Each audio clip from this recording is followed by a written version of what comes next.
$35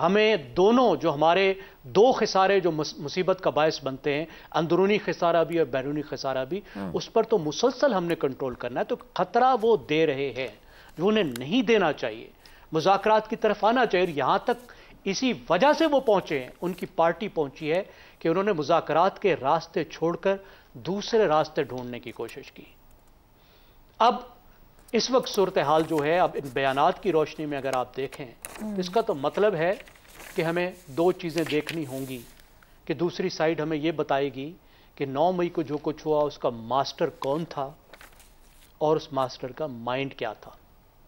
کس نے یہ فیصلہ کیا تھا کہ یہ مظاہرے ان جگہوں پر ہوں گے، ہجوموں کو ان انسٹالیشنز پہ بھیجا جائے گا، اور جس نے ان ہجوموں کو بھیجا تھا اس کے ذہن میں اگلا سٹیپ کیا تھا. سب سے اہم بات یہ ہے کہ اس نے کیا سوچا تھا اس کے بعد کیا ہوگا.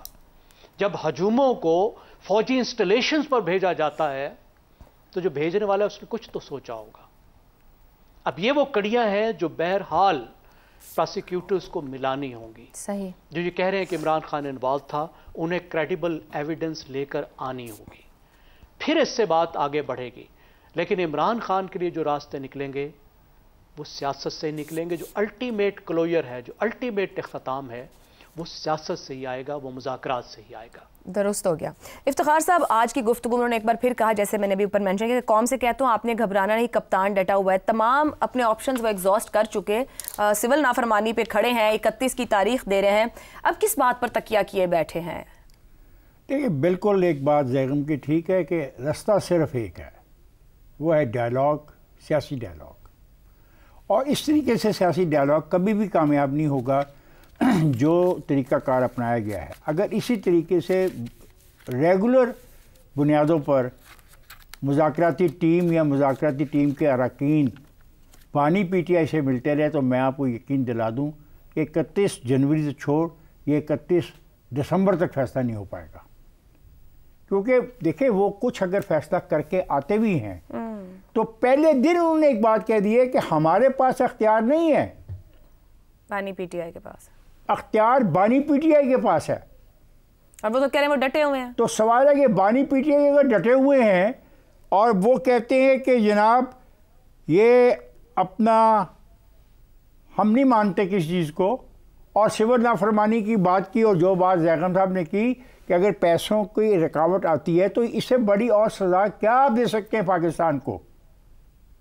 تو دیکھیں، یہ خود فیصلہ کرنا پڑے گا اس کی اپنی پارٹی کو کہ کیا ایک فرد کی خاطر ایک پولیٹیکل پارٹی کو تباہی کے راستے پہ ڈال دینا ہے، یا اس پولیٹیکل پارٹی کو جو تیسری طاقت کے طور پہ ایمرج ہوئی، نوجوانوں کی آواز بنی، اس کو کسی طور پر تباہی سے بچانا ہے. سر، وہاں تو تھاٹ پروسیس پریویل ہے کہ وہ فرد ہی پارٹی ہیں اور پارٹی ہی دیکھیں، یہ فیصلہ کرنا پڑے گا نا. یہ بیچارے اور بھی تو ہے نا، فرد تو ایک اکیلا فرد تو ایم این اے نہیں ہے کا اسٹیک نہیں ہے نا یار. پر پی ٹی آئی کے لیے کہا یہ جاتا ہے نا، یہاں ہمارے وہاں پہ لوگوں کے اسٹیکس ہیں جو قومی اسمبلی کے اراکین ہیں، جو سینٹ کے اراکین ہیں، جو صوبائی اسمبلی کے. ٹھیک ہے، کچھ لوگ اس کے نام پر بن کے آگے ہوں گے، سارے کے سارے تو اس کے نام پر نہیں آئے. اس میں ایسے لوگ ہیں جو سیاست کے اندر کافی عرصے سے اپنا رول پلے کر رہے ہیں پاکستان کی. 8 فروری نے مختلف نتیجہ دیا نا. تو کیا یہ لوگ آئے ہیں، یہ جو عمر ایوب وغیرہ کے نام آئے ہیں، یہ کیا پہلی دفعہ آئے ہیں؟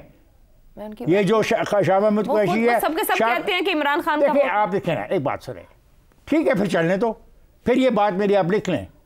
31 جنوری نہیں، پھر 31 دسمبر تک. میں کہتا ہوں پھر دیکھیں، یہ تو کوئی بات نہیں نا کہ میں مذاکرات کرنے آپ کے ساتھ آیا ہوں اور میرے پاس اختیار ہی نہیں ہے. آپ ایسے بھی تو دیکھ سکتے ہیں، وہ ادھر کمیٹی کو مینڈیٹ دے کے بھیجتے ہیں اور ادھر پبلک گیلری کے لیے وہ علیحدہ شاٹ لگاتے ہیں. یہ بھی تو ممکن ہے. سر، ان کو وہ آدمی جو لیڈر افواہ پہ یقین رکھتا ہو، جو سنی سنائی باتوں کو ٹویٹر کے پر ٹائپ کر دیتا ہو. میں نے اس دن بھی سوال اٹھایا تھا، یہ کون ٹائپ کر رہا ہے اور یہ ٹویٹر کی سہولت کس نے دی ہے، اور یہ کون جا کے اس قسم کی ڈکٹیشن دیتا ہے باقاعدہ انگلش کی، اور پھر اس کو آگے ٹائپ کرتا ہے اور پھر ٹویٹر پہ ڈالتا ہے. یہ بھی سوچنے والی بات ہے. سر، ابھی 5-6 لوگ ملے ہیں، وہ پیغام لے کے گئے، انہوں نے اپنی ٹیم کو دے دیا، اگر ٹویٹ کر، یہ کون سا اتنا مشکل کام ہے؟ اچھا، مشکل کام نہیں ہے، شکریہ. اس قسم کی سہولتیں پاکستان کے 77,000 اور قیدیوں کو بھی ملنی چاہیے.